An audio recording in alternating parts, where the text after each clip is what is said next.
Well, good evening and welcome to Mountain Bears. I'm Aeson Knight, and of course, with me tonight is Techy Joe. How are you, darlings? I'm doing great. How are you this evening? Doing well. A little bit Awesome. laughing, but other than that, doing great. Doing what now? Yeah, I had it up earlier, thumping, and now I had to turn it down. Aw. You I know, thought I sounded loud out here. yeah, it's always fun. I'm telling you. Oh, yeah. Yeah, well, it has been an interesting week. There's been a few different things go down. I thought first we'd talk about the vaccine coming out and how it's already been sent out. What have you seen about it, dear? Well, basically, I'm seeing a lot on the vaccines. Well, and it depends upon the vaccine. Like, I'm seeing some, like, not true stuff or stuff that might be a little concerning at first glance until you realize that the way the vaccinations are made Mm-hmm. can actually create some weirdo problems. Uh-huh. Because there are like stories of people who've received at least one form of the vaccine, an Australia version, that the way that they approach making their vaccine actually caused some false positives on some other important medical testing. Right. Because that's sort of the thing the medical testing looks for. Right. And so it kind of, it doesn't work Yeah. well with that. Well, and some of them are some of these claims about the vaccine is just crazy. Well, yeah, some of them gotten really out there, like, really microchip your ass? Please. Please. Not interested, nor do they want to dumb you down or, create this problem or that problem. More importantly, if they microchipped your ass, you should be happy. Like, you should be so lucky. Yeah. Like, to borrow a little Yiddish and kind of channel some of my Jewish friends, you should be so lucky. Mm-hmm. Because that stuff's expensive. Like, if you ever microchipped a dog, this crap's not cheap. Yeah, $239 normally. Yeah, really. And I'm like, you're gonna get them for $20. Break. Yeah. No, it's I don't know. I haven't gotten it. No, we have not gotten the vaccine yet. It's just hit West Virginia. There's a few local-ish hospitals that have gotten their first supplies, but yeah, it's still going to be a while. Yeah, we're looking at possibly mid-March, early April, according to SuperDoc, when we would be available to the current planning schedule. But again, they don't know. Now, well, and still, that may just be specifically geared towards you. You're at a higher risk. Right. So as for me, I may even be later in the year before that happens for me. Right. So yeah, we're going to still be living our virtual legacy. At least into May, June, if we don't get a handle on this. But what gets me is some of the other stuff coming out about it. Fearful of taking it, a shot or a incubation. Well, yeah, there is that. But I do understand some of the concerns. I mean, granted, the way some people are phrasing it, it's kind of like, well, good luck with that. Mm-hmm. As in, like, they don't want to take it until they see some longer term results. And I'm like, typically that's called like a 10-year study at least. Mm-hmm. And it's like, you really want to screw around for 10 years? Right. I mean, this isn't the flu. Like, 12 months of this has been bad enough. Like, 10 months in the U.S., like, this has already been a lot. Right. But the things that I see with it, and it's kind of concerning me, is, we've got to get 70% to get an eradication herd immunity. I don't think with this virus we'll ever get herd immunity. Like, this isn't smallpox. I think where maybe some of my concern is going to be, is if this is going to be a full-on vaccination or if this is going to be more like your flu shot. Right. As in, like, what's the longevity going to end up being? Are we going to end up with another panic, in a few years because, we find out Sylvia said that it would come back in 2031, and then we would have, and then it would just disappear, which means that they found a cure for it, in my opinion. But this is my viewpoint. I'm taking it. I normally do not take flu shots because you can't over support your immune system, and mine doesn't normally like it, but I did take it this year. If I have to take this one every year, then I'll take this one every year. I don't think that they're microchipping us or turning us into lizards. No, I'm sorry. That's just anti-vaxxer crap. And then there's the whole, like, give me the list of what's in it.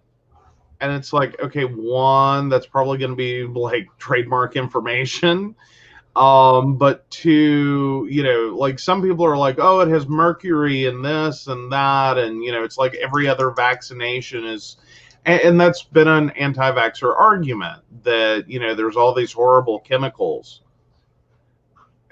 And it's like, again, that's not really been, I understand there have been vaccinations with problems. There have been specific, like very specific, like problem lots of vaccinations. I really don't think that's something someone's trying to do. Right. Like that's not, I mean, that's sort of in that realm of, and it's a story we haven't gotten to, but it's sort of in the realm of like, the medication bottling accident of zolpidem and Synefadil. Right. So basically, side note, let's detour to that real quick, just so that makes sense as a comparison. Well, give your earphone warning. Oh yeah, headphone warnings. We will be covering a few stories tonight that are probably not kid sensitive. Not that we ever are, but Yeah. We recommend it. Not in like sexy fun time, but adult time. Right. So no, on the so basically, zolpidem is a fun little medication. It has some traditional uses in intent as an antidepressant. It's also very common in elderly population as a sleep aid. And then there are other uses of it. Right. Translation is the common term for it. It's used to sedate. It's a nerve sedation.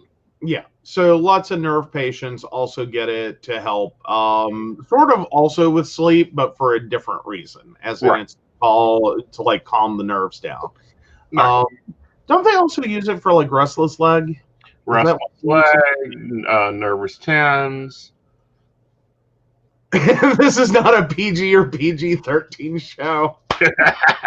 Monday is right. This is a mature audiences only. Not explicit. Hey, but we're smoking. That gets us the TVMA. Yeah.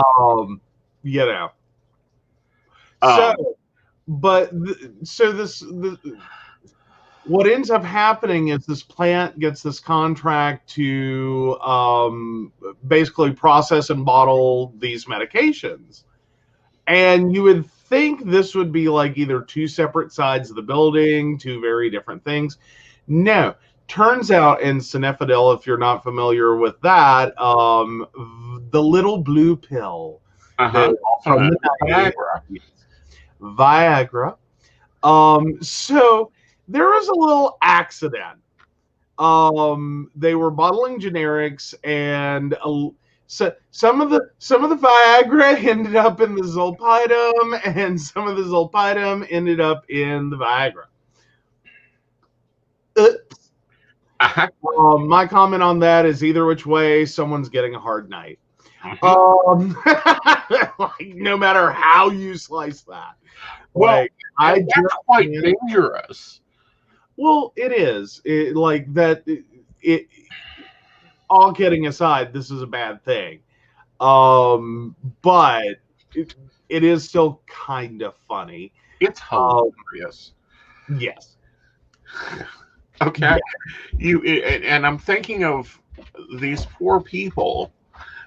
First, let's take the common uses for antidepressants, which is depression. Mm-hmm. And then we take the common uses for Viagra, which is ED, and mix them. The problem is the side effects. You got to remember, Viagra was developed for high blood pressure and heart disease. Well, but the upside is it's a really crappy blood pressure medication. But side note, weird thing happened while doing clinical trials. Right. Like, literally, Viagra was an accident. Right. Yeah. So, but again, the hopeful part would be that this would not necessarily go as bad. Right. But yeah, it's always scary when we have medication mix-ups. I would say, like, welcome to 2020.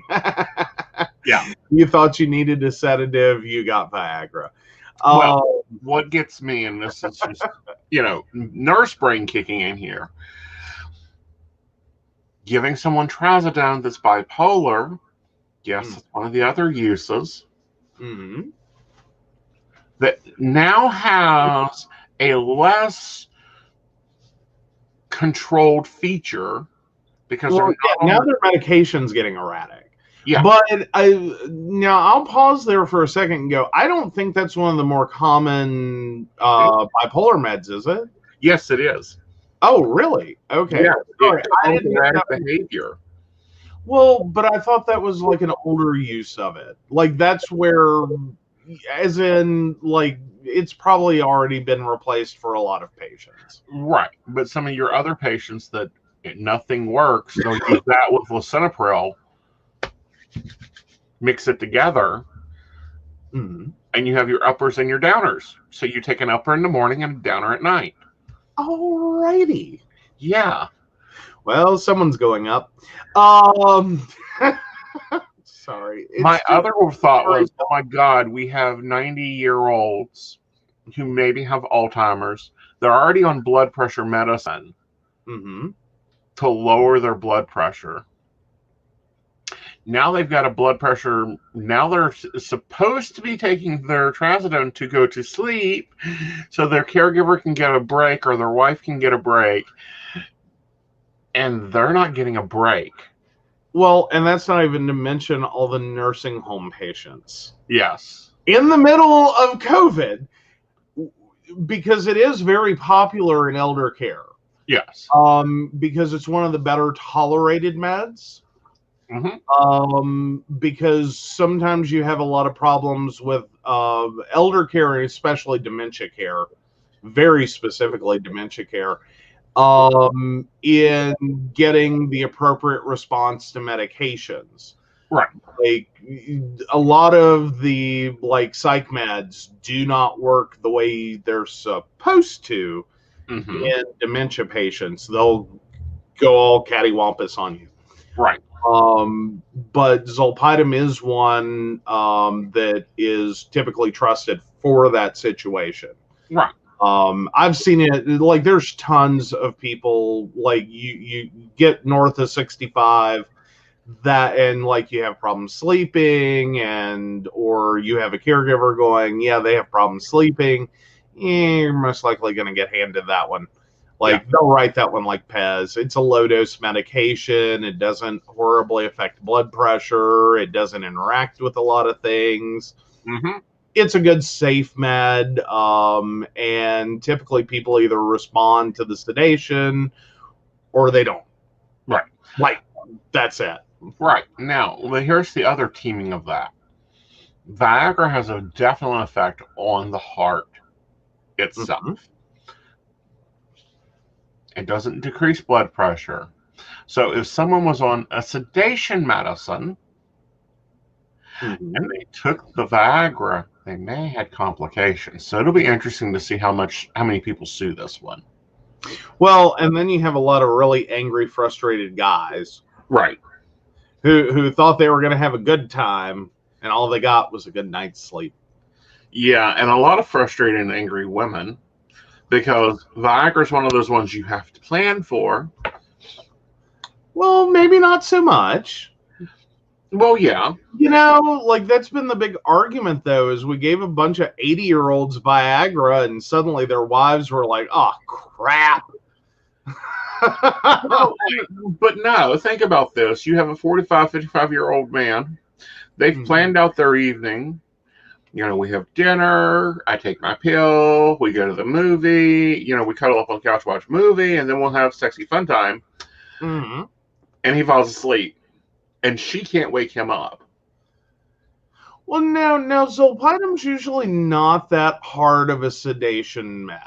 Like it makes going to sleep easier. It'll typically make you drowsy, but it's not like gonna knock you out. It's not like no one should watch this and get the idea it's like a date rape drug. You're not gonna. You would have to use a lot of Zolpidem to roofie someone. Right. And that's usually why it's also chosen. Mm-hmm. Is it's especially safer than say Ambien. Right. Ambien and trying to wake someone up or getting them awake, as in they'll be physically functional but not actually aware of their surroundings and what's going on or forming new memory, plus typically really heavy disinhibition. Like Ambien's a bit scary, and it's also one of those meds you really don't want to use so much in the elder population. Right. Like, it really affects them. Right. But my point of it, and my point with it, know your pills, know what your pills look like. If they don't look right, immediately call your pharmacist. Go, did you get a new supplier? Because the pills, although white, they're very different looking. Okay. Yeah. Well, I wasn't sure about that because this was a generics manufacturer. So, right. And sometimes that happens with generics is you end up with companies that create just like it. They all end up looking virtually the same. They just are stamped different. Right. So looks like this, it all kind of looks like an aspirin and then it just is stamped different. Right. That can be really confusing. I've always loved pharmacies that give you a heads up to that. Right. And a very clear one that's like, hey, your med changed. Before you freak out, we didn't screw up. We're with a different supplier for this. Right. I really appreciated my grandmother's pharmacy for that. They give you a big yellow warning on everything. Right. Like you couldn't open the bag without seeing the warning. Right. Because there were sometimes I would have freaked. Because the pills would change drastically. Like it wasn't like, oh, okay, that's a little less peach than normal, or that's a little less yellow than normal. This is like it's a whole different color, whole different shape, whole different thing. Right. And it's like, oh, okay, what's this? But thankfully with the warning, and then they wrote in exactly what the differences were. Is your previous script looked like this, your new script looks like this. Right. Don't panic. So yeah. Yeah, and it's like, what is this? Why is this? How is this? Yeah, you got to be watchful of it. You got to kind of sit back and go, and that's also the problem in the population that these meds are going to is my grandmother, quite frankly, would have taken anything she was handed. Right. And that was kind of earlier on when the dementia was questionable. Like, is she just getting older and forgetful, or is this more. Right. And managing multiple medications, if you get past 2, it's kind of hard. Mm-hmm. Yeah. Well, and she was up to 13 a day, like at one point. Mm-hmm. Like, it was a very convoluted process. Like it took a lot of effort to keep track of her meds. When I got there, I want to say she had at least 8 at that point already. Right. And she had them throughout the house. Right. Like a couple set by the sink for breakfast, and a couple more set in the bathroom, and a couple more were, and I was just like, oh my God, this is confusing. Mm-hmm. Yeah. Yeah. Like the things people end up having to do to try to like trick themselves to make sure they take their meds. It's a lot. Well, is it a lot? It's a lot of trying to remember. We've gone to pill cases just because it's easier. For me. Right. I'm still more of a pill bottle guy. I don't know, like I keep them like on my desk in front of me, and my biggest problem is remembering to like the one I have to take before bed. Right. Which isn't a sleeping pill. It's just that's the time of day I end up taking it. But it does kind of end up being an issue. That it's like, oh crap, I just got into bed. Like, right. There's a whole changeover of where things are, how things are. For me, I'm taking, I don't even know, I think it's 5 or 6, but it's like, take this one twice a day, take this one once a day, and then it's like, and exactly like Brenda says, did I take them? Did I not take them? Did I take them an hour ago? Did I take, I cannot wait till they just come up with a patch, and it's formulated for you medications, and you just put it on, and it goes throughout the day, and you take it off and put the new one on the next day. Absolutely. And I would think, and probably, I don't think that's going to be too much further down the road, because they're already doing that with gastric bypass patients for their supplements. You can get all kinds of blends to address specific issues, because that's a specific problem with people who've had gastric bypass. Right. Is that like trying to take the great big handful of pills and big old swallow of water to push them all down, and it doesn't work so well. No. That's kind of in that great big list of please don't do that.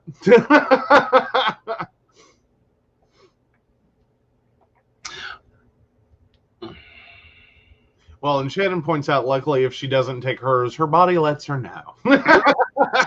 And it's easy to tell if Aeson hasn't had his, because he will shut down. You will start seeing the IQ power just shutting down. Unfortunately true. Yeah. And then after Aeson takes his, it's like, your pills have kicked in, haven't they? Yep. Hi, Dottie. Hello, Dottie. And yes, hello, Minka and Brenda and Kathy as well, and Shannon. Sorry if we didn't get there. We kind of jumped right in. And it's just because we've been wanting to talk about a lot of things. And a lot of these things are kind of like, Now, another one that we've been seeing a lot, and, one of our lovely baristas sent me a message on it. Because, the 21st, we're going to have a conjunction forming the Christmas star. Aww, we have a Christmas star. Yes, this is the first time in 800 years that the Saturn-Jupiter conjunction has hit. So there are some things I want to cover with this, and make it really clear these are not what's occurring. You will notice the theme once I start listing them off. There we are.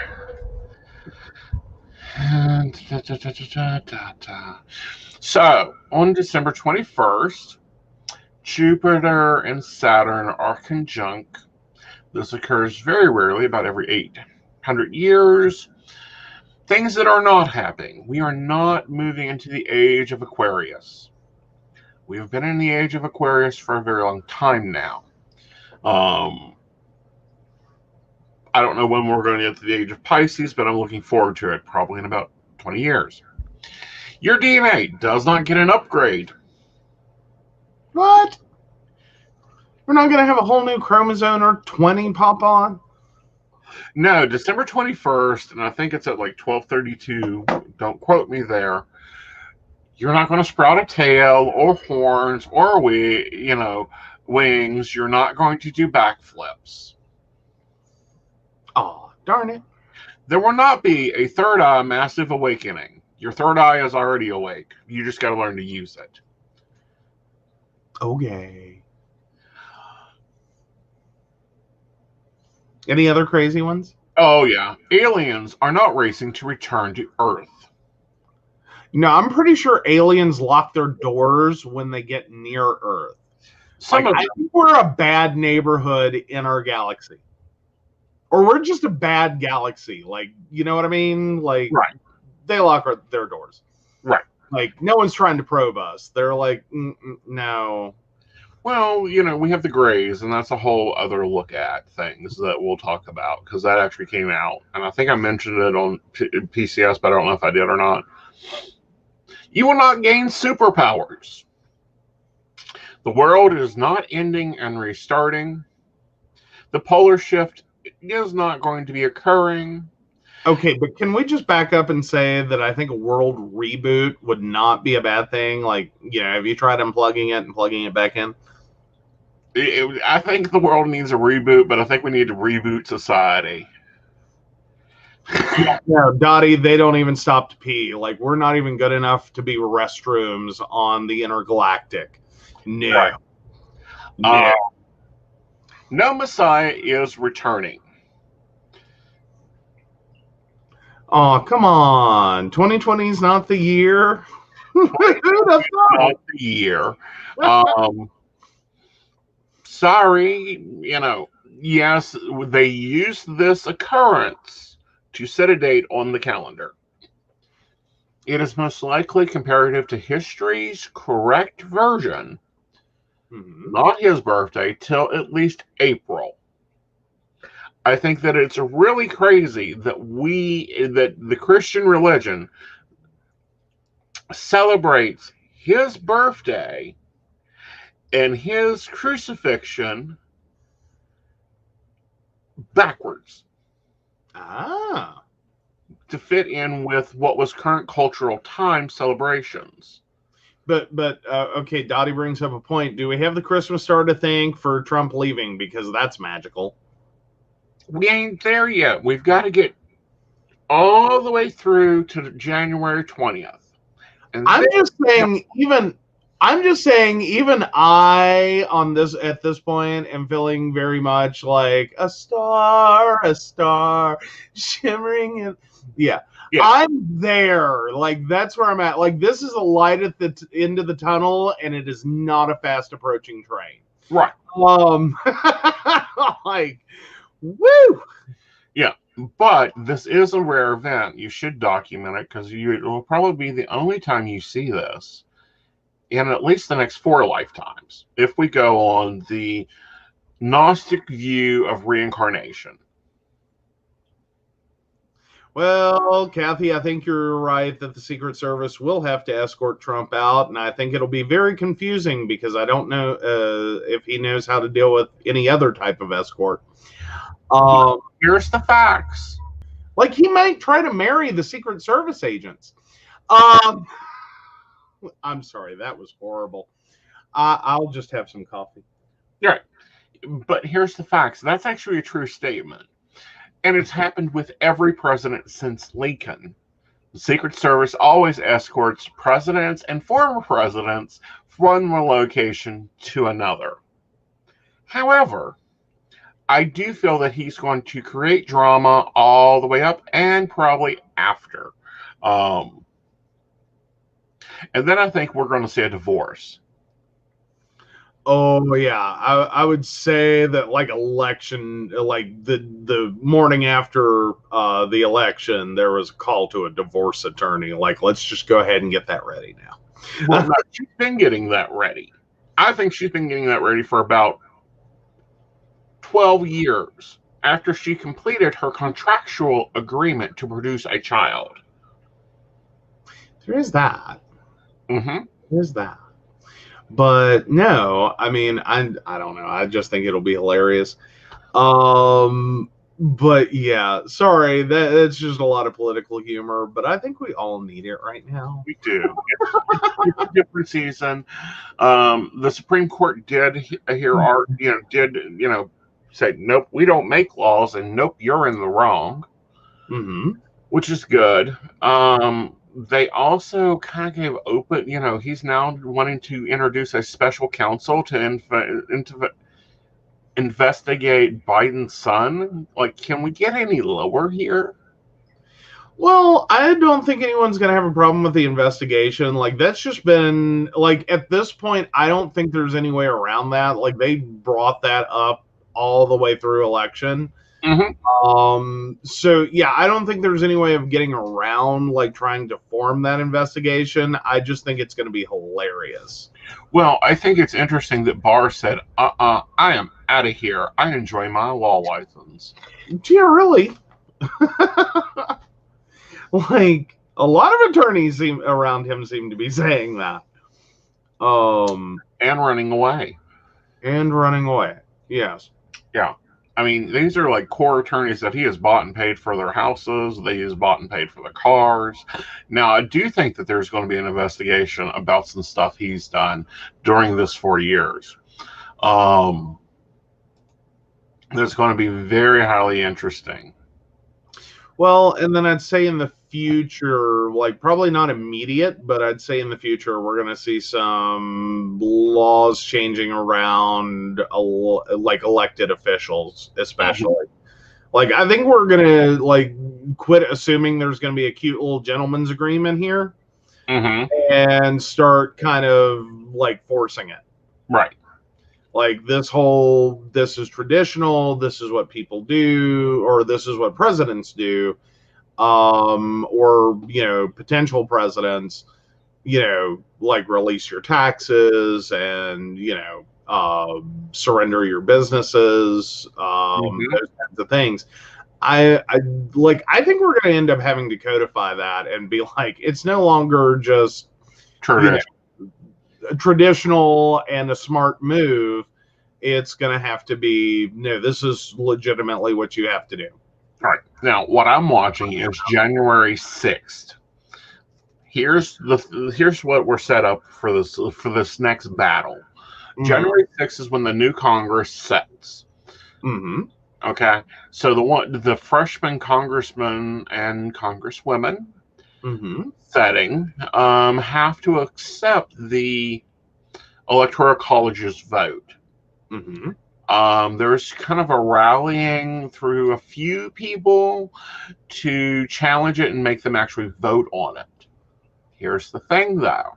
Mitch McConnell, our lovely Kentucky snapping turtle, is trying to make sure that his whole group does not call for a vote to make it just agree and go forward. Because if they do call for a vote, guaranteed in 2 years, not 4, 2 years, when they are faced with re-election, they are going to have a challenge. But also the other part of this is if Georgia's runoff election doesn't switch the House and the new president of the Senate, i.e. our vice president, Madam Harris, then can take all his powers away, because traditionally the majority leader gets the lead, what gets to the Senate floor, what doesn't. By the Constitution, which we've been seeing that pulled a lot here the past 4 years as well. The Constitution says so, I can do. She gets to demand and say what goes to vote, what doesn't go to vote. She gets to say what the Senate entertains. So where the vice president's role has been more diplomatic and just, banging the gavel, keeping order, she technically can go in there with gangbusters and pull up her old armor of prosecutor and create a lot of problems for him over the next 2 years till he's up for re-election again. There we go. So yeah, it's gonna be a fun little time. 2021 is definitely shaping up to be like the year of we ain't gonna take it. Yeah. Like, I think it's gonna be interesting. I think it's gonna be kind of a spectacular show. Well, I think it's going to be a spectacular show, but I also think it's going to be interesting because I think that we're going to be looking at a new pace in government that we haven't seen probably for 20 years. Because now we have two former congressmen in the executive branch. So they know the system. They know the ins and outs. They know the rules. They know how to play this, party game, as I call it. Mm-hmm. Well, and I think if nothing else, it's just going to be a fun change from the last 4 years. Mm-hmm. Like, can we just go back to the worst thing that this next 4 years holds is like a tan suit gate? No, I think the worst thing this one's going to hold is a lot of hard conversation. Mm-hmm. And even though Biden's trying to be presidential, we know when he gets argumentative or upset, that Delaware boy comes out and his lips open and words fly out. Well, after the last 4 years, are we even going to be able to get offended? I mean, heck, somebody gets offended by our show. Well, this is true. But yeah, so anyway, moving on from politics, because we always get dinged, like we get a little political. Yeah, we get political because, hello, GBLT. And it's kind of hard not to be political in our world right now. We have a lot of... We've got to stay political. We've got to stay on it because our rights aren't colonized. The right to marry, the right to equality, the right to this, the right to that. If anything is proven, our rights are not colonized. You have to be active. You have to be voting. You have to be calling and emailing and sanitizing these because they've got to be concreted. Well, there is that. Not to mention just the absolute sadness of the things that have happened in the last 4 years. That our pandemic response team was dismissed. Our HIV advisory committee to the president was basically quit. No, they were told to quit. Basically. Okay. Well, effectively, like they quit having meetings and then they all resigned in protest, was my understanding. Right. So yeah, it's all been like, these are massive, like, national issues, as well as our global concerns. Over the last few years, the Paris Climate Accord, the World Health Organization, like we've gone a weird direction just in 4 years. Right. Will I say that Team America and that whole, like, we're just going to swoop in everywhere? That was too far, but so is this. Like, we don't need to be swooping in everywhere, like, fix the world's problems all over the place, just, roughshod over everyone, but at the same time. Well, and that's the hard thing Americans have to get a clue with, especially in our area. We are a global market. Yeah. And I think that's been shown with COVID. We are a global market. We need to be participating in the global market. And paying attention to it.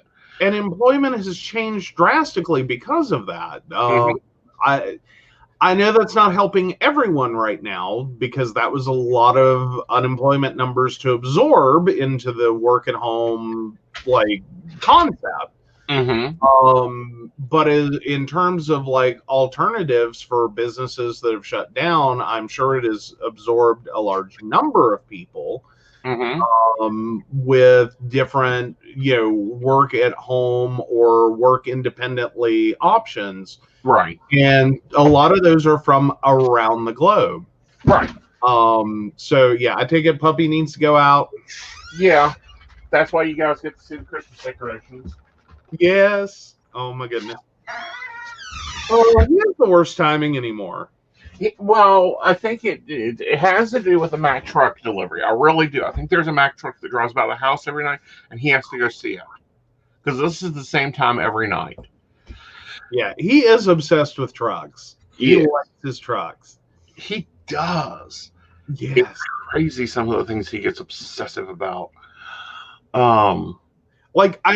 This is going to sound bad, but just take it for what it is. I think if we ever had to rehome him, my first candidate would be a truck driver.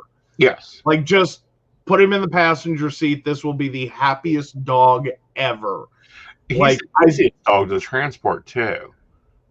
Oh yeah, he's happy to go. He just wants to move. He just likes traffic. He likes vehicles. He likes seeing vehicles. He is all about it. And he has his seat.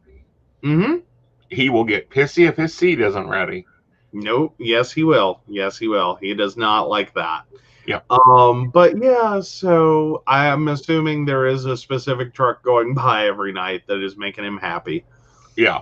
Because especially when it snows, so he can see them real well. He'll just go out there and sit. Well, either that, or maybe our neighbors have dinner at 10, and then they're because we've noticed the neighbors are getting friendly with the dog. They're getting very friendly with the dog.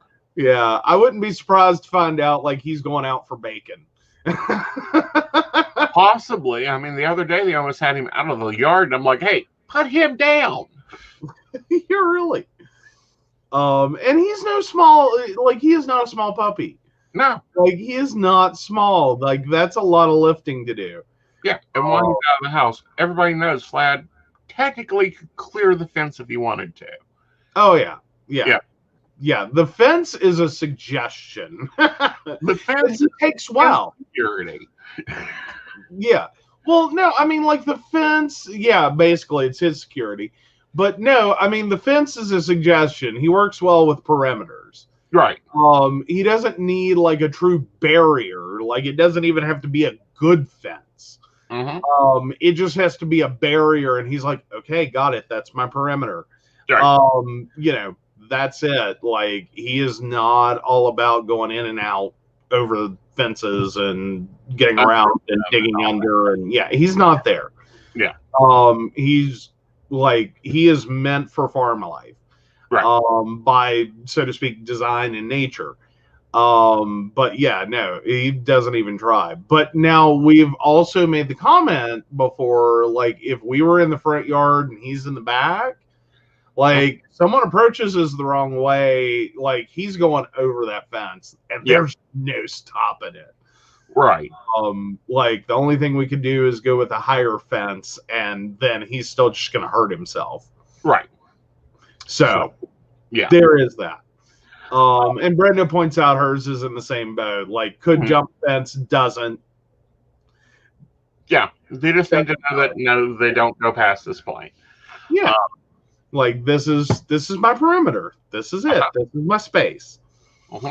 So we've seen some other changes going on in the world, and we want to send our prayers to the president of France, who's now COVID positive. This is now our third global leader that has become COVID positive.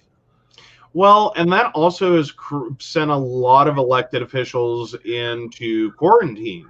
Yeah. Because there was a meeting in which he was at, and that has raised some alarm that there's possibility a lot of other elected officials may end up there.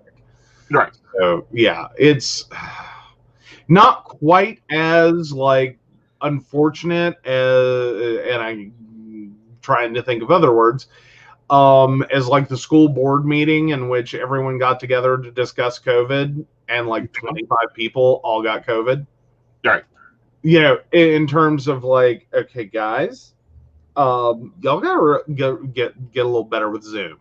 Like, you really just gotta get on the bandwagon. Well, you got to get into Zoom. I mean, I'm just now getting into Zoom, and it's a different model. You know, it's a different model and everything. But something that more interesting is over 1,000 cars got stuck on the interstate. Well, now hold on. Before you move on to the 1,000 cars stuck on the interstate, now there's been a thing going around Facebook, and I thought you would have better identified with Zoom after seeing that. Okay. Zoom meetings, they're like a modern seance. If you're there, can you make a sound? We can't see you. You know, I would have thought just approach Zoom as if it's a seance. Like, that's all you got to do. Just I could see that, but still, you know, it's been different. Getting used to Zoom classes and Zoom meetings, and it's like, and now I'm doing Zoom readings, which I'm like, yeah, we're keeping this. Mm-hmm. You know, I'll pay my little $16 a month to do what I need to do. Oh, absolutely. Yeah, but no, there's been a massive snowstorm to hit Japan, trapping over 1,000 cars overnight on the interstate. And I'm looking at the pictures here; they aren't joking. Oh, wow. Like, it wasn't that the road was so cold; it's that the cars are buried.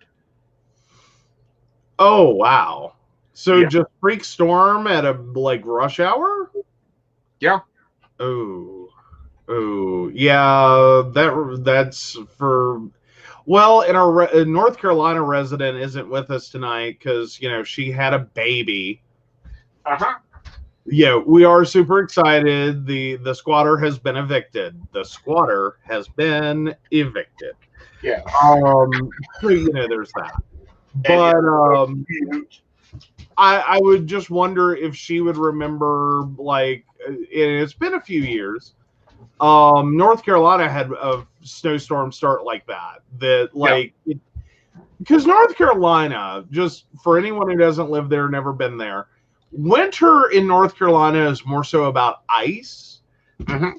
And that typically starts as rain, and then it gathers, and you can still salt the roads, and it's okay. You can get everyone home. North Carolina, several years back, I think it was 2004, had a really freak like weather event. It started out, it looked like it was going to be a normal North Carolina winter. Mm-hmm. And out of nowhere, Mm-hmm. it instantly changed to snow. And the minute that businesses started realizing what was happening, they tried to send everyone home. Mm-hmm. Like, North Carolina does try. But it didn't work out the way anyone intended. It meant that I-40 became a parking lot. Uh-huh. People were stuck for hours. Right. Like, no one could get home. It was a total nightmare. Mm-hmm. Just snow and ice. And again, the thing with North Carolina, because I know we have some Midwesterners and some more northern people, the thing you have to remember with North Carolina is they don't get enough snow to really justify owning snow plows. And when you have heavy traffic all hitting the interstate at once, what can happen, and what did happen, is the traffic got ahead of the plows. Right. And then accidents started happening. The log jam of vehicles occurred. And suddenly you can't get a plow through that. Right. You can't get anything through that. Right. So there's no fixing it. Like, how do you fix this? You can't fix this. Right. What happened here, and it was a real shocker to me, is when we walked out, I don't know what day we had to go pick up the groceries. It's the day I had you go do errands with me. And I walked out and the car was covered in ice, and I'm like, oh, am I back in Columbus? Because this is what we got one Christmas Eve, was we walked out in the whole car, and at this time, Aeson owned his Spider, Eclipse, and it was just a solid block, a clear coat on it. And I thought, oh, the guy's really done a great job on the waxing. I mean, even the cover is waxed. No, it was really nice. So was our Kia, and I'm like, oh, I think I'm back in Columbus. Yeah, really. Well, yeah, you kind of panicked about the ice, and I'm like, no.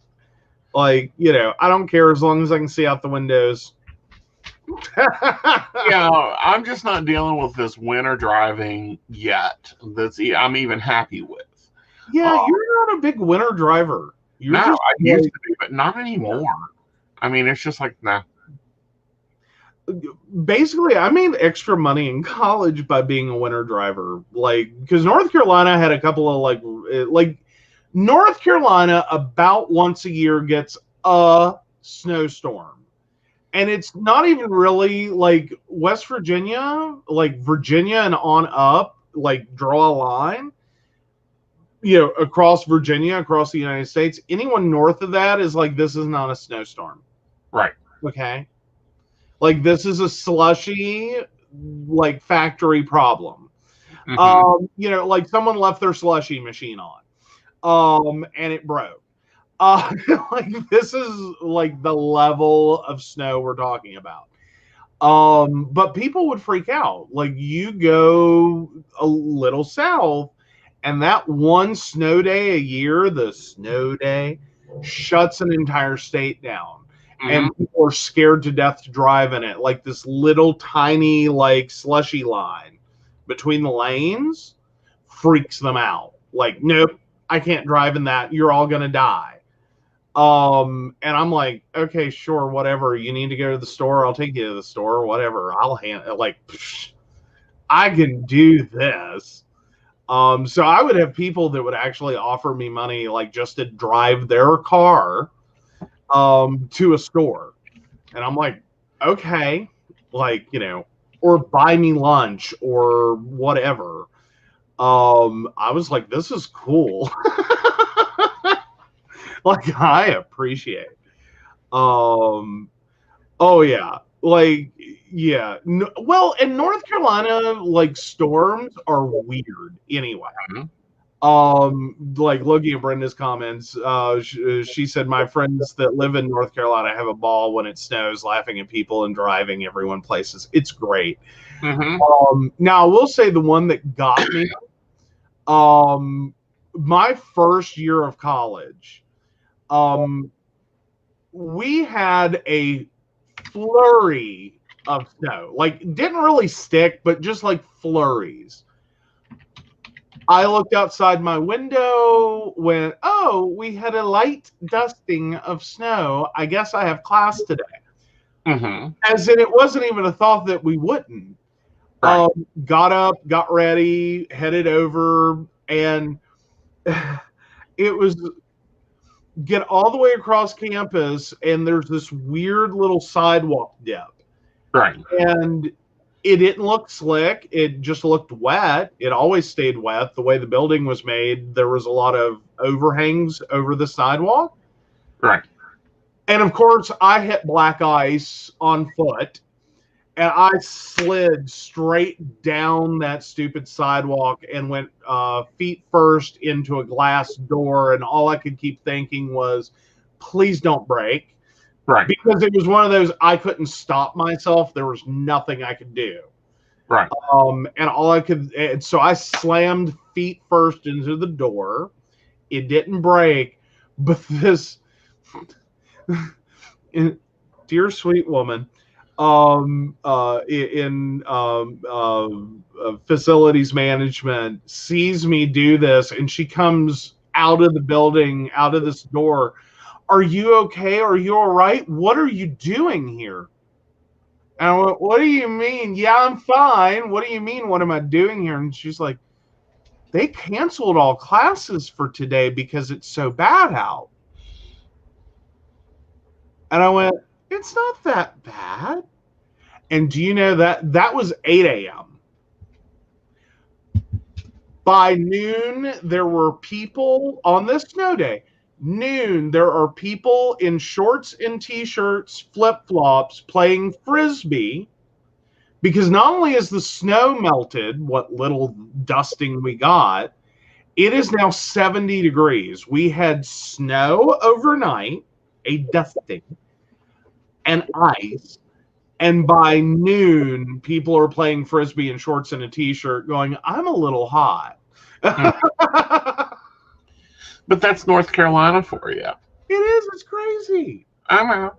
Keep going south. Take me down to, like, well, Georgia if it improves.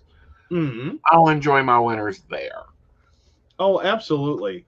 Oh, now I do have to ask Brenda, do your friends also enjoy the other northerner who moved south pastime, known as telling people how to defrost their windshields with boiling water?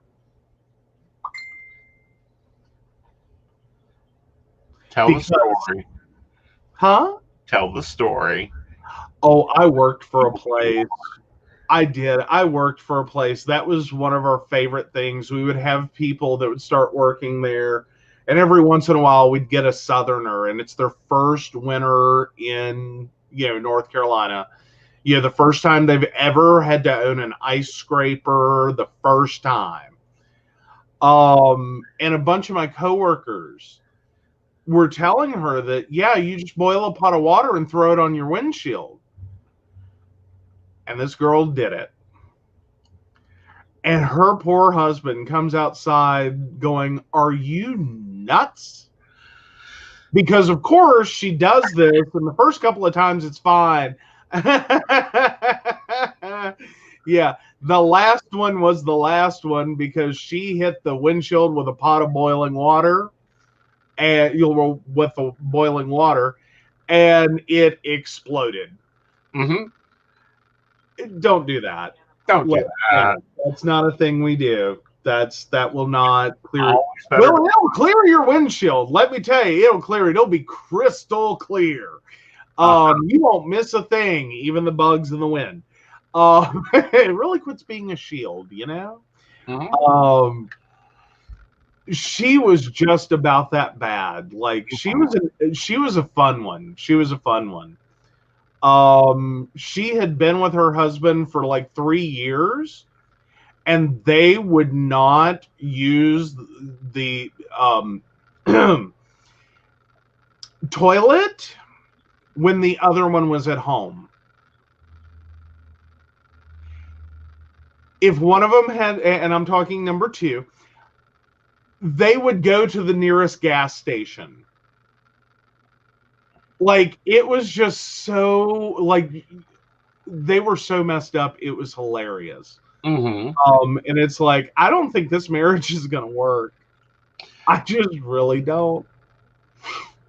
But, Yeah, that's one of the ones that, have, and Brenda brings it up, that needs to make sure to be checking their blinker fluids, because that can run out.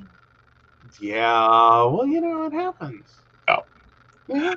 All right, so let's get to our fun article. That our 2 fun topics, because something happened today before we went to air that we got to talk about with the same light. Okay, well, like we got an okay. Yeah. All right, so which one are we starting with first? Start with the one that we got into, and I'm going to clarify where everybody, when I give my opinions, hear me out. True. So Pornhub, for those of you who have been watching News of the Weird, and please forgive us for all puns, I just can't help myself. So Pornhub has jerked down a lot of content in terms of they have taken it down. They are now only hosting content from models and partner content providers. Mm-hmm. So basically studios or individual models that have actually gone through the full verification, and companies that currently produce porn. Like, you're an actual studio, you have a bigger name. which is all effectively paid content. They're leaving that up. I believe they're going with the assumption there's a certificate of compliance, or at least they can manage that. So that means a lot of unverified and amateur content has been removed, creating a bit of a rumbling in the porn industry and the porn community. Especially around those with amateur accounts, as well as a lot of concerns about what this means for pornography in general, and what, as a leading porn-based company, Pornhub, what this is going to actually functionally mean for the rest of the industry. As to what this is going to turn into and what this is going to look like. Is there going to be a domino effect? All this relates back to I believe, New York Times article. Don't quote me on that. I know it was the Times, not sure which one offhand. I believe it was New York Times. Article that effectively pointed out the ease of availability of finding content that at least describes itself as containing underage persons. Oh, that's a whole lot of lead in to get where we're at.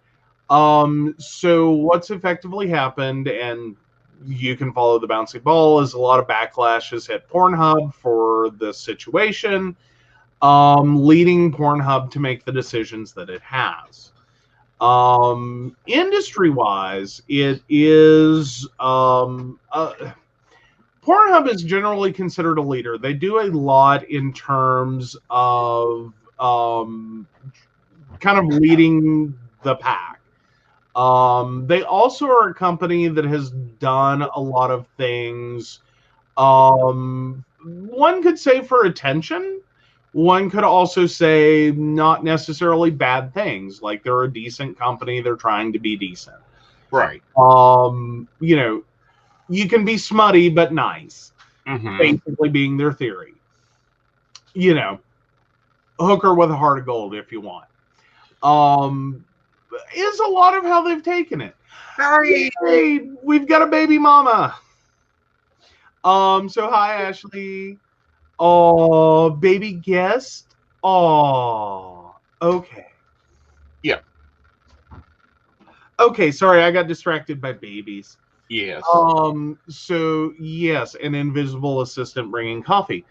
So yeah. Well, the other problem was they were having revenge porn posted there. CP possibly, posted there. And you were telling me of a case of CP. Well, it's not CP. Explain the case that you were telling me about. That I was like, why don't they just use copyright laws? Well, no, it is technically child porn. Right. Yeah, basically, this article went really in depth, specifically with one now woman's experience. She was a teenager at the time. Everything went wrong. She was 14, interested in an older boy. They started talking. He started asking for pictures. One thing led to another. And then he in turn shared those. And in the process, that got all around the school, in addition to getting posted online. One of the sites they were posted to was Pornhub. This also turned into an exploding problem. Is that she was too ashamed and embarrassed to let her family know what's going on. She also has other people exploiting that, demanding more and more video and photos, etc., which were then in turn posted online. So in this, eventually her mother finds out. She contacts and tries to get the content removed, and it's sort of a whack-a-mole. The content, one form of the content comes down, someone else re-uploads. Content comes down, someone else re-uploads. And it snowballs. Eventually they move to a different school district, get away from the bullying and harassment and everything that she's been through. Somehow or another, that became public knowledge again. And all of the content resurfaced again. Mm-hmm. She's ended up, since she's, I believe, 23 now, if I remember correctly. She's gone through a lot, and there's no denying that. Like, she's gone through a lot. She's gone through a lot of harassment, a lot of bullying, a lot of issues with self-confidence, and issues with self-harm, as well as I believe multiple is a good description for the number of attempts at suicide. Like, lots of issues. In addition to developing a substance abuse problem. Mm-hmm. So all of this started with a simple sext, sending a sexual text message. Right. Where all this started at, it really blew up. It's almost the poster child for explaining this is why you don't do this. You know, I hate to call her a good example of what not to do, but ultimately where she's ended up. Unfortunately, and I say that. Okay. Now, hear me out, everyone, when I go to my few problems. One, we have to start teaching teenagers, even preteens, about their body and finding that some people find it attractive. And this is what you do as an adult. This is what you do not do as a child, because she is now a producer of child porn. The boyfriend is now a distributor of child porn. As is everyone who re-uploaded. Yes, as is everybody that re-uploaded. I personally think that she should have took this a different way, and the mother should have took it as a different way too. And here is why. When you take a photo, you become the copyright holder of that picture. Anywhere, anything, you own the copyright to it. These sites and other sites like them are supported by AdSense or advertisement. So if you view the picture and it's got an ad right here, they're getting money for it to display that ad. Whether you click it, don't click it, whatever, they're being paid. They shouldn't be they should be issuing DNCs, but they also should be issuing AdSense requests. Give me money for the advertisement you got off of it. I think you see a drastic different stop to this behavior of the re-uploading, because that could be $1 million in a day or so for a very popular site. Because yes, Pornhub's took it down, it'll pop up somewhere else. It's kind of like that frog that pops up. Well, I went with whack-a-mole. No, there's a frog image. This was a big thing. The copyright holders now withheld rights. You can no longer post the meme. So the Peppy thing. The Peppy thing. Yeah. Why they are not doing this, I do not know, because that would stop a lot of this for her and also anybody else out there. Well, but I think it gets into a bigger, uglier problem. Right. Is that you're trying to claim copyright on material that's illegal in the first place. Right. Like, I think the closest you could get on that would be try and claim copyright on the Anarchist Cookbook. Which is a great big, like, that's not just a banned book, that is an illegal to possess book, if I remember correctly. Correct. But the thing with it is, there's still a copyright to it. Okay. Well, but ultimately, though, you're still, one is going to effectively put you in the category of having to knowingly recognize you produced child pornography. I'm sure her mother, I don't think any parent wants to jump in on that one. Nor do you really want your teen jumping into that one. Again, it's going to happen. No mother wants their child to be pregnant.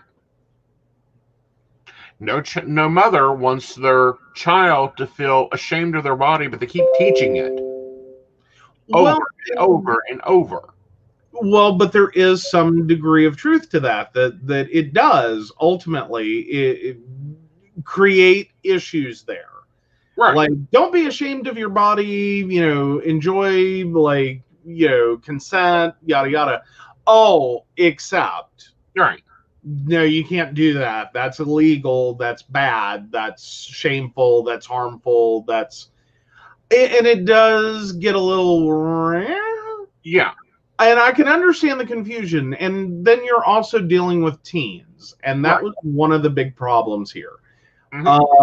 Is teens are going to teens. Yeah. Like, we've been having this conversation for probably 20 years now. In terms of sexting and webcams, etc. And I'm sure for many decades before that with, traditional film camera. What the differential is between film and digital. Film was more controllable. You had an original negative, you have only so many copies. Right. Digital, however, once there is a file, once it leaves your possession, there's no stopping it. Right. It's viral. Right. Or its movement can be. Right. But here's the but. We have laws. That's a problem. That isn't fixing a problem. Child porn laws are not fixing child porn. It's like child labor laws didn't fix child labor. They just made it uncontrollable. Well, and I understand your argument, and this is why you were prefacing with, please listen carefully to the argument being made. Right. Is in terms of the laws that we have regarding child pornography were meant to address 45-year-old dudes who abduct a child, make child pornography using them, distribute that online to pedophiles who, then become encouraged to do the same thing. And that was the whole snowball effect that one was anticipating. Right. Or child prostitution rings and etc. Right. I get the argument. I also know that it's one of those topics that becomes very hard to step back and go, so, okay, what would it look like if we tried to address the situation of the victim of child pornography is also the creator of it? Right. Which is the situation. This is what it is. You yourself took a selfie, and now that selfie is out of your control and also qualifies as child pornography. Right. But here's a bigger problem. Okay. And this is one that people do not think about. How many people, how many mothers have pictures of their children in the bathtub? Well, and it's a fair point. And it's also an argument that's been made on social media as well, is that sharing images of your kids, to some degree, how much of that is, effectively, to be rude about it, jerk off material for a pedophile. Well, it's not only that, but according to some of these broader laws, and we just had this with an OnlyFans account last week. One diet actress shared an OnlyFans pay-per-view of her as a 3-year-old showing a scene. And it's a scene that's like, yeah, it's a 3-year-old acting like a 3-year-old. Mm-hmm. But she formed it really badly, and there was a real big problem with it. And it brought up a lot of this conversation about what is child porn and what does the law say about child porn. Mm-hmm. But the problem comes in is when mom snaps the picture, sends it to grandma, who goes, "Oh, how cute! Let me share this to such and such and such and such, because you all brag about your grandkids." And I gotta brag about grandkids that aren't mine. Not the point. That technically is transmitting child pornography because it's classified as children, maybe, not playing in the dirt, but in the bathtub. And that becomes CP for some pedophiles. Mm-hmm. Bigger problem there is addressing the pedophiles.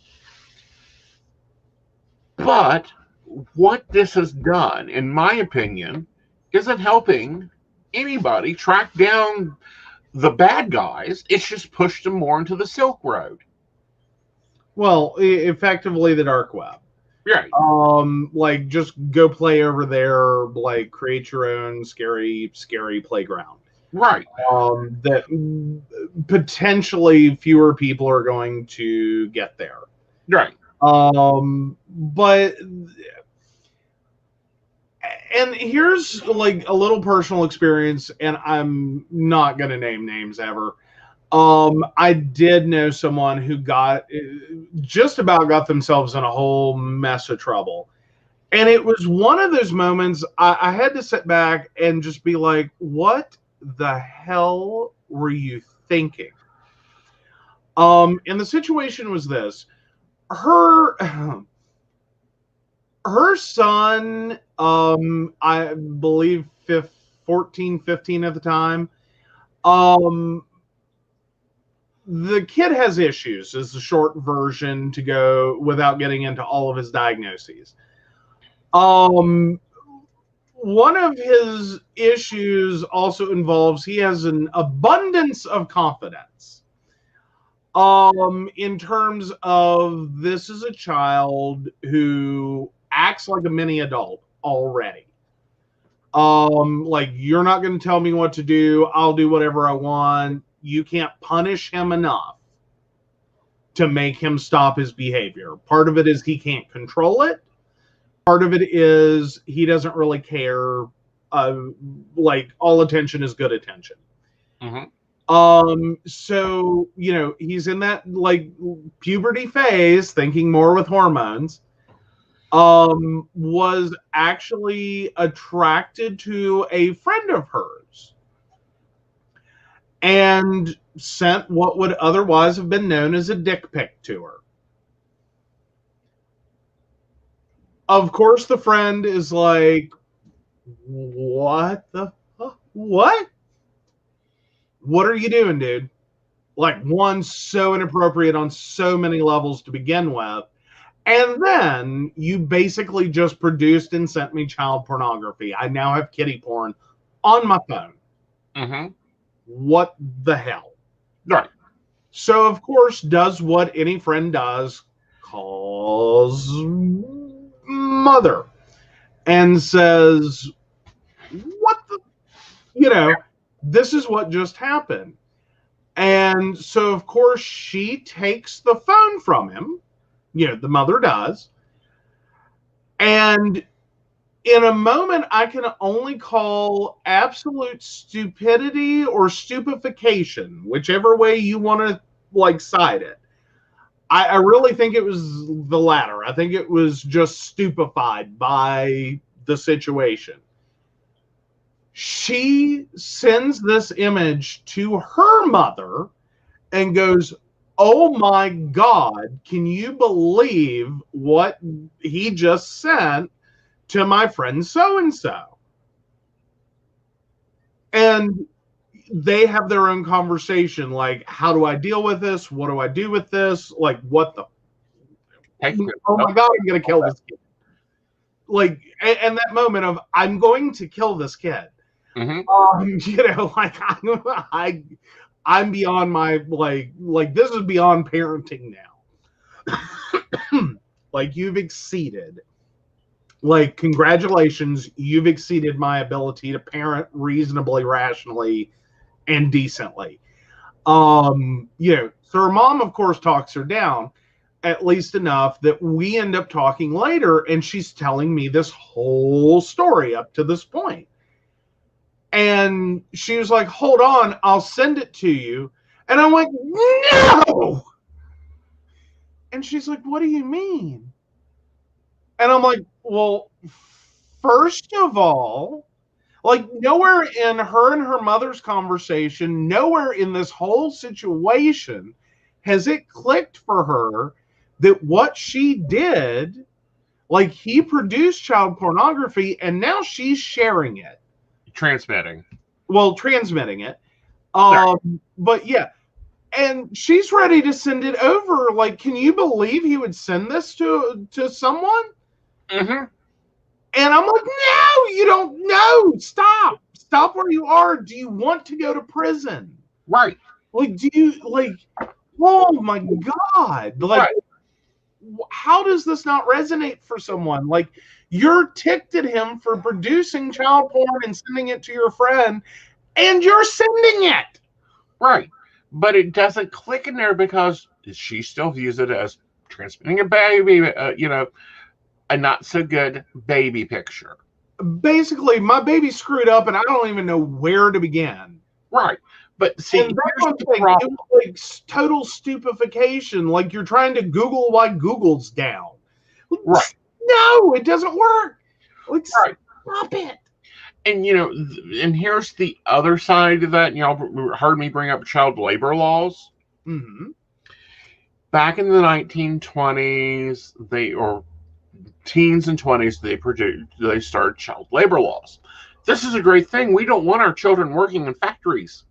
And we don't want working in the mines and all this other stuff, right? Yeah, that works real good. Except when you have a 12-year-old who is working, has to work under the table, or is working under the table, not getting the benefits of Social Security, not getting the benefits of insurance, not getting any of the benefits, including the money they're earning. They have no right to that money. They can't even protect that money in a bank account from somebody. Because, like, hey, where'd that all come from? Well, not only that, but if their parentals or guardians aren't of the best mindset with finances, they can just go over and write a check and give it to me. It's my child's account. Well, and we've also seen this with celebrities in Hollywood. Is that ultimately the payee ends up being the parent, at least functionally. Functionally. Because they maintain that parental fiduciary responsibility regardless of who earned the money in the case of a child actor. And we've seen a lot of child actors go through exactly that. Right. That a parent ends up becoming their business manager, and the business manager gets paid, and then that newfound wealth ends up getting spent, mismanaged, and horribly taken care of to the point there's nothing left. Right. Oh my gosh. Oh wow, Brenda, that is a story. Oh wow. Yeah, okay, so we're going to go ahead and dig into this one. Friend with family account and a horny teenage son. He takes nudes of himself to send his girlfriend. She, of course, sends hers back to him. All photos on this account are backed up to a cloud-type storage. Needless to say, whole family ends up with child porn on their phones. Plus, are now way too familiar with the son and girlfriend. Making sure pics were deleted from everywhere and finding out who all may have seen them was not fun. No, it isn't fun. It's actually quite complicated. But that's the environment we're living in now. We're teaching our teenagers that not to do that. You know, we should be teaching them not to do this. But that's like teaching them to not have sex. It's going to happen. Well, but this one goes one step further. Like, the sex isn't the problem. The videotape of it is. Right. But we're also asking teens to do that at a time in which we've handed them, you know, camera phones, you know, that in a time period also in which we're documenting everything. Right. Like, these kids have had every moment of their life recorded. And like, posted on Instagram. And shared and sent. And, you know, we're having a technology moment here. I don't want to say it. I'm not calling it a glitch. I'm not calling it a problem. I'm just saying we're having a moment. Well, we're having a moment. The embracement of technology and video recording and being on camera, and the fact that most of these kids are going to spend their entire lives under cameras. And we've had a little bit of this conversation before. Right. I was in the generation, from junior high all the way through, I've been on camera. They installed them. I remember them being installed in the schools. And we initially probably reacted like the opening scene of 2001: A Space Odyssey and the Monolith. Like, what could we do? What could we say? What could we get away with? We were all paranoid. And then we gained that understanding that these were cameras that technically no one was watching. Right. Unless there's an incident. Right. So it's like, if you do something wrong in front of the camera, you just better hope no one else does something really wrong. Right. You know what I mean? Like, I know what you mean. Yeah. But, you know, our Puritan society is being gripped with a lot of things. It's like the definition of adult.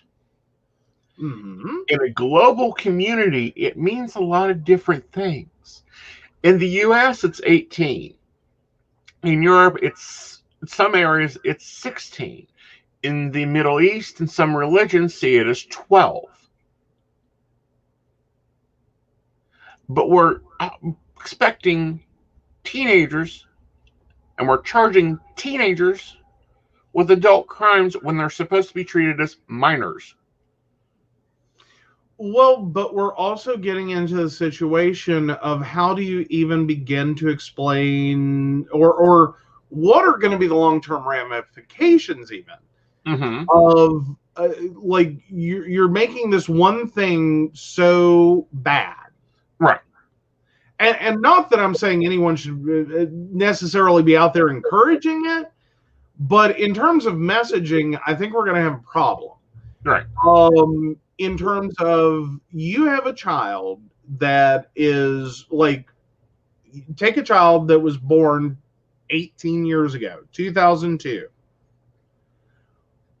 We were all sitting there with our phones that had cameras. They weren't great. They were like little flip phones or candy bar phones or whatever, you know, stupid phone you had, or a Sidekick. This child has literally had a phone pointed at them for every milestone in their life. They have recordings potentially of baby's first bath, baby's first haircut, baby's first day at school, the beginning of every school year. Like, literally every fart they've had in like this 18-year span. And we're also trying to tell them that from, you know, the point of sexual activity starts to you turn 18, don't do any images. Like, no images, no, don't do that. Like, don't record the milestone of losing your virginity. Don't do this. I think you're going to end up having some confusing messages, if nothing else. Right. About sex, sexuality, body image, a lot of things going on there that, and especially that you are going to make this a very super shameful thing. Right. Which I'm not saying we have answers. Well, no, these aren't answers. Topical. This is topical. We're discussing a topic. Right. This is where you've got, it's like most 12-year-olds know not to get in and start my car. But some will. But some will. This will occur. We need to see that with the internet. We need to see that and start using that as, no, you don't touch my gun. No, you don't start my car. No, you don't try to go for a drive down the interstate in my car. But I think we also have to look at, because there's neglectful laws, because like all the YouTube kids, Ryan's now being sued for like $5 billion by this mom over seeing commercials on YouTube on his videos. For those that don't know, Ryan's a 9-year-old kid that started a toy review. Parents and him started a toy review channel, and now has a whole world of this. He's actually very, very rich. That's now come out because of the lawsuit. Is how much this kid actually has put away, but they've done it right. But the problems we run into is biologically, excluding the scientist of brain, you do understand that a child of 18 in the U.S. in another country would possibly be on their second marriage or their third child in a different country. We have a large child labor problem in the U.S. that, they're mowing grass, they're doing newspaper routes, they're acting like adults, but they don't have the ability to behave like adults legally. And for those who go, oh, but they can be, what's that word? Emancipated. That doesn't cover, if they can hire a lawyer and then get CPS involved and then do this and then do that, you're looking at a good $10,000 to $20,000 when the child's just trying to feed his household. Well, and it's still child pornography. It doesn't fix that. Yeah, this isn't fixing child pornography. However, well, and I don't say that like child pornography needs to be fixed. Like, I'm trying to be very careful. We are advocating nothing. Just this is a topical discussion. Is like we have a problem. Yeah, we have a problem here, and I don't know. Like, I will flat out say, I don't know what the best solution is. I don't know how we fix it. I don't know how we even begin to address it. And it's a topic that everyone shies away from, and I think it's for exactly that reason. It's like, it's a conversational topic. You have to be very careful what you say. Right. Because it's like, no, I don't want to go look at 14-year-old kids online. Right. At all. No. None. Zip, zero, no interest. But how are we going to handle this? Because what we're doing isn't working. Right. And what it's often becoming is a very massive minefield. That, like, we have adults in terms of parents and children trying to navigate. And we see the same thing on apps. That we have apps that kids are getting on that are technically adult only. Right. Grindr and Growler and, whatever your app of preference is.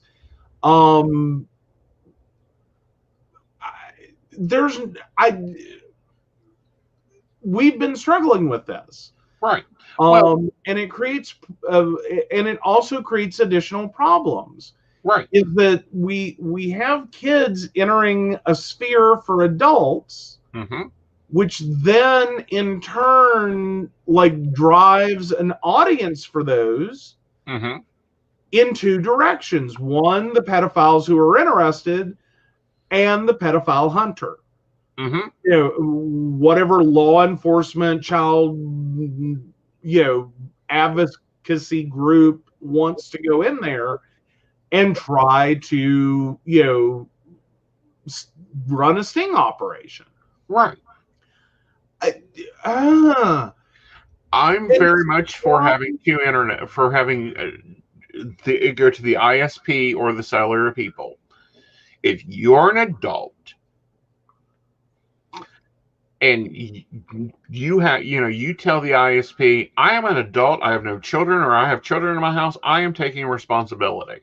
Otherwise, they automatically give you what I call child internet, which blocks the porn, it blocks video upload, it blocks all this other stuff, and puts children in a child zone, like we do with bumper cars. You can drive a bumper car if you're 14. You cannot drive my car. Well, and I get the sentiment. I really do. I also know that, unfortunately, what it's going to end up doing is making you would literally have to put a wall entirely around the internet. And for instance, some of our viewers that have children might never be able to watch us again. If there's the choice. Either you have to have two internet connections run to the house. One that allows your children to play and exist and go through classes, etc., safely online, and an adult internet that allows you as the adult in the household to interact with others in questionable circumstance, that i.e. you don't want your 10-year-old watching the show, and I understand. I'm there. This is why we give the headphone warnings. I get you would not want to do that, but how does a, so to speak, a child-proofed internet handle that? Well, reasonably handle HBO, Cinemax, everything else. If you want to watch it, if you want to use that device, you have to enter a code that the device sends to your phone. Well, and if it's uniquely generated, I understand that, but also we've seen this. We've seen child lock on televisions. The parental controls. We've done that with televisions. Everyone's was 0, 0, 0, 0, or 1, 2, 3, 4. Not everyone's. Very few parents actually set it up correctly, or set it up in a way that pin did anything other than be like an annoyance, usually for them. Well, like the kid figured it out quickly. Generated. I think it should be auto-generated. The ISP texts me every time I make a payment. They can text me every time little Johnny wants to get on the internet. Like, it's like, nope, not a child internet. Yeah. Okay. But then we also see like the ways around it, which is the other problem that families have had with Net Nanny and with the computer in a central location, or trying to do parental controls on cell phones. Is you can only control that situation as long as you have that child in sight. No. The next door neighbor kid, that poor unsupervised child, whose parents who just don't get it, or whose parents go a different route with it and go, you know what? Like, we're not doing the baby internet. Like, I expect you to make responsible choices, and for however that works out. Right. But again, the parent has to engage in that. Okay. The parent has to access and give a code every time they do it. Or they have to sign a waiver that says, no, I'm going to manage my own internet source. Like us, we would sign the waiver and we'd have real internet, unfiltered, totally unfiltered, as it should be, which it isn't. Moving on to this next topic, because we're getting a little long in the tooth. We are. Wow, that was a quick hour and a half and change. Yeah. The next topic being Visa and MasterCard has decided to refuse authorizations or charges on Pornhub now. Yes. This is a larger problem. It is, and it's a interesting one. This is part of your merchant services agreement, and it's an ugly, ugly place. Anyone who's never had a merchant account or has never tried to get one, let me tell you, you want to talk about a wild and crazy place, that's a merchant services agreement. Mm-hmm. There are a lot of things that get banned in terms of merchant services. Visa and MasterCard, you said? Visa and MasterCard are both refusing to allow charges from Pornhub. So you're an adult with an account in good standings. They are refusing charges. They're refusing the authorizations. They have terminated the merchant agreements with that site. Mm-hmm. This is dangerous territory, people. Because, Joe has said this before, porn starts echoing life. So now you have credit card companies that you are in good standings with telling you where you can spend your money at. Yeah. Well, and then here's the other part of this. And just to explain, like, financial processing. The gold standard, the thing you want if you're a business is a merchant account. There's a lot of businesses that can't have those.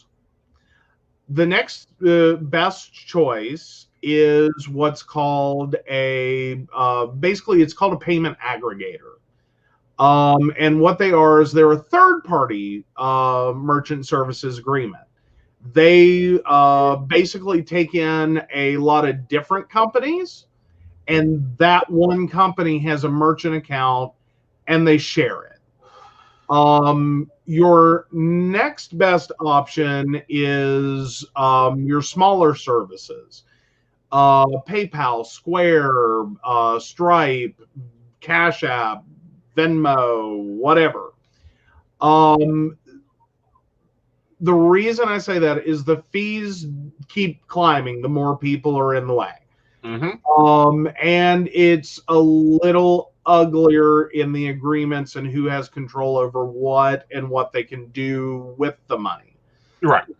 So, for instance, when you're with a direct merchant services agreement, you typically pay lower fees, and you get rewarded for more volume. Right. So your fees will go down. In addition, you end up having you have a faster fulfillment. You get that money typically faster. Mm-hmm. And you have more options. Then you go down to third-party aggregators. Basically, they act as a buffer. Mm-hmm. And what they typically exist for is to take on a bunch of different companies. And effectively, they're hiding your perhaps disreputable transactions in a sea of transactions. Because the biggest way you lose the ability to have a merchant account or you are denied one is to be in an industry that has a high chargeback ratio. So, for instance, you cannot get a merchant services account. I can get a merchant services account. I cannot, however, use other accounts. I can't use an Aggregator account because that's against FTC rulings. And then there are some companies that do not want me as business. Yeah, that comes into that third option, which is in the PayPal, Venmo, blah, blah, blah, Cash App, Stripe, where conglomeration of companies. Right. Because each one of those has their own terms and services and what companies they are comfortable with. Right. And I'm sorry I got that wrong. I thought you were in that one of the categories they don't like for merchant accounts. No, I can have a merchant account if you want to give me $1,000 to set an account somewhere. Right. But now I previously worked for a company that could not get a merchant services account because we had our industry, debt collections, has a very high chargeback ratio. A lot of people will give you their credit card in debt collections and then call their bank and say, no, I never authorized that. Not to mention, not all debt collectors are reputable. Some crap goes down when you incentivize people to collect as much money as they can, and oh, here's a commission check. Right. Crap goes sideways. We had to go through a third-party company to do our payment processing to effectively hide our chargeback ratio. Right. But, you know, one, I'm not big enough for a merchant account. I don't process enough receipts in a given month currently. So that leads me to, and FTC says psychic services cannot use aggregate accounts. You have to have either a merchant account or use another service. Okay, so we look at Stripe. They are a Christian-run company that says that they will not supply any services for occult or other things. That includes Cash App and Venmo because Stripe owns them. Square is owned by a subsidiary of a group of people that left Stripe to start their own company. They just continued that. So that leaves PayPal. That's the reason Aeson only accepts PayPal or cash. The fun of business, you know? Fun of business. And now, the interesting part is occult services. Yeah. Or the occult, as it's sometimes termed in those agreements, is a wide-ranging category. It includes psychics. It includes, like, pagan organizations. Psychics, pagan organizations. It includes your bath salt companies that make herbal bath salt, sell herbs. None of those can have anything on Square. There's even some massage and Reiki services that cannot use Square, Stripe, or Cash App, or Venmo at all. Now we have not only the processor being problematic, we have the credit card issuer starting to decide what you can spend your money on. Well, but now here's the thing: is not technically the credit card issuer. Yes, it is. Well, but not exactly. It's a partner network. Your credit card issuer is your credit card issuer. They are part of a Visa network, a MasterCard network, a blah blah blah. It's where the card can be recognized. It's actually going to end up being issued typically by a bank.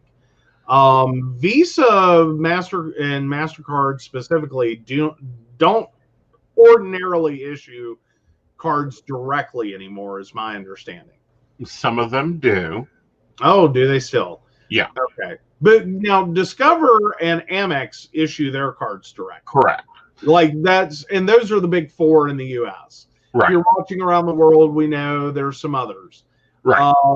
So yeah, it ends up creating a mess. Well, it does, because we run into a mess because I have to pay for another account for a social network that apparently doesn't have good credit card services, and they go through an aggregator. And it's always a question on which card is working this month for this or for that. Well, and then you factor in the number of banks in an effort to prevent fraud are adding in their own layers of fraud prevention, such as our bank. We really struggle to use that card out of state, and heaven help you if the company is out of the country. Right. Like if it's not in the continental 48, my card's going to decline. I will guarantee you. It will decline. And that, like, well, even if it is in the 48, I had to cancel Amazon orders and switch it over to a different card because Amazon runs single charges for every package that I was ordering. Yeah, well, and to explain that, he had set up subscription services. Right. And the card literally had a fit every single month by the number of transactions hitting it. Right. And it went, what? No, Yep. don't do that. So that, and again, these are fraud prevention techniques, and high volume of transactions with a single retailer are often a sign of fraud, and I understand it. But it can also create massive problems. Like the point we should be thankful for with our bank is, unlike a previous credit union actually that I was with, I had 2 charges. The lovely moment when your card won't read, and so that clerk gets really frustrated and they just keep swiping your card. I was at Wendy's and it managed to double run the transaction. Same amount, a minute apart, same location, it free. My credit union on a Friday turned off my card, canceled my card, issued a new card, and sent it out in the mail on Monday morning. It took 2 weeks to get there. For 2 weeks, I was ready to scream because I was in a situation. This happened to me on a Friday. I went out for lunch at work. I went out for lunch, swiped my card multiple times, as it turned out. Was it swiped? Had lunch, got in a car at 5 p.m. with a friend of mine to go, take a trip. And the first place we stopped to get food, I sit there, I eat a full meal. I have budgeted. I know how much money I have. It was also like a payday Friday. And I go to pay for my dinner, and my card declined. And it wasn't just the, insufficient funds kind of decline. It was your card is not valid. On a financial institution that it only has operators available to take your call from 8 a.m. to 5 p.m. Monday through Friday. I had to wait till 8 a.m. Monday morning to find out what the hell. Yeah, total nightmare. Total nightmare. I have great gratitude that, like, I have zero gratitude. Well, no, I give them credit for the fact that they will send fraud alerts and stop transactions without necessarily immediately cutting up the card and being like, it's zero done. Gratitude for any company, including our bank, that tells me how to spend my money. Forget that. I work hard enough for my money. I'll spend it how I damn well please. Well, but I've been in the opposite situation. I had my Adobe account was hacked. Apparently due to a bad password on my part. My apologies. But it ended up in a situation where I had thousands of dollars within mere minutes coming out of my account. And we couldn't get that card stopped fast enough. And trying to get that to get a hold of the bank and be like, I was totally panicked. Like $1,200 came out of my account. And then while I'm on the phone trying to get a hold of them, more transactions are hitting. And granted, for all Adobe services, I had to get into a kerfluffle with Adobe over it. They totally refunded everything, and the bank, went, okay, you're good. It's okay. We stopped it. Just come to the bank, get your new card. Gratitude for that do I have. But yeah, it's a hell of a moment. But when I'm trying to make a purchase of incense out of country, I have to guess at which card is going to work. Yeah, that part's annoying. Yes. That part's annoying. Yeah, that part's annoying. So Ashley, 82696, do you foresee any hurdles that will stop me from completing the trade program I'm in now, that I'm ready to focus all of my attention to it? I only see 2 hurdles. One is focusing all attention. Honey, you don't get to focus all attention. You have many humans. you will be able to focus your best attention on. I think that'll be one. You're a little stressed. I want you to take at least a couple of days to get that under control.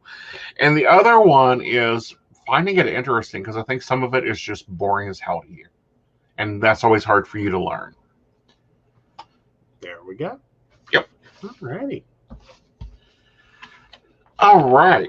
So we are hitting that 2-hour mark. Yes, this is a long show, guys. Yeah, we had a lot of topics we wanted to talk about, and we're having to be nice about them. So. Oh, yeah. And you've got one more. And before I launch into the Patreon, why don't you tell people about your exciting news? What? Do we have a new scheduler? Yes. Yes. Yes. Yes, we have a new schedule. We actually have a lot of new things we're going to be able to do with it.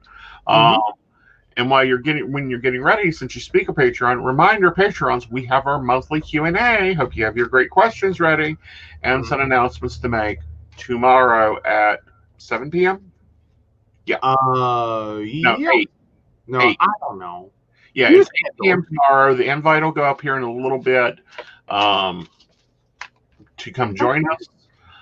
Yes, it is Patreons only, but you guys always get to hear about the cool stuff we do first.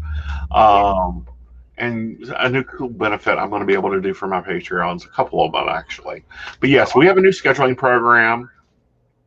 Yes, Brenda, it is. We went and looked at Acuity, and I started drooling because I'm like, oh, this is perfect. Like, she made a wonderful suggestion. So if you guys are looking for scheduling software, and if Dottie's still with us, if you're looking for scheduling software, like, she would hit the nail on the head.